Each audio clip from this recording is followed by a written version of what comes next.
Here's a fun little lesson for those of you that are starting to get into bar chords. So what I'm going to show you here is a partial bar over 3 strings. So let's start at the 3rd fret. What I'm going to do here is I'm going to show you how to play a minor chord using just 3 strings that you can move in any key on the guitar.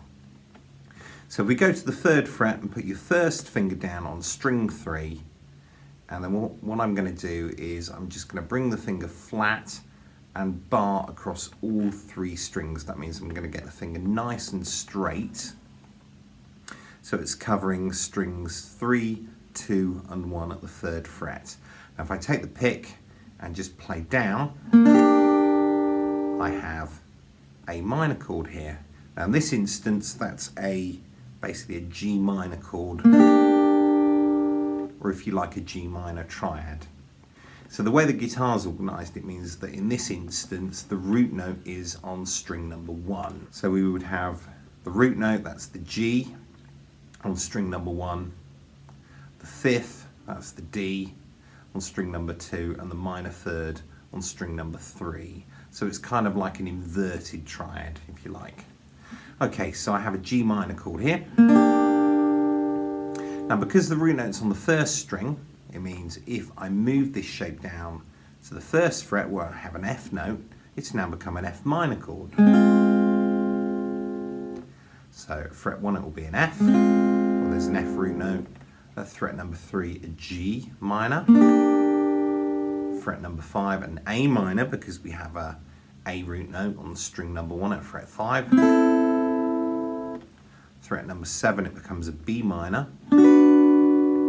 Fret number 8 C minor. Fret number 10 D minor. And fret number 12 E minor.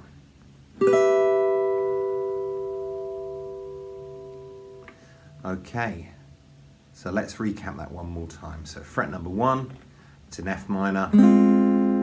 Fret number 3 G minor. Fret number 5 A minor. Fret number 7 B minor.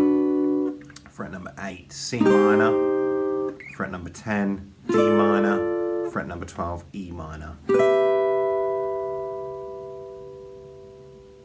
Now the spaces in between, so in between fret 1 and fret 3, we have our sharps and flats. So if I move forward 1 space, so forward 1 fret with a chord, it becomes sharp. So this is an F minor. And if I move forward 1 fret, it becomes F sharp minor, G minor, G sharp minor, A minor, A sharp minor, B minor, C minor. This is a slightly weird one because there's 1 fret between B and C. 1 fret forward from C minor. At fret 9 that's going to be C sharp minor. Fret 10 D minor. Fret 11 D sharp minor. And fret 12 back to E minor. If you wanted to keep going 1 more fret you would get an F minor. So in between most notes, so F to G, G to A to B, those kind of things, there's normally 2 frets, and apart from B and C and E and F.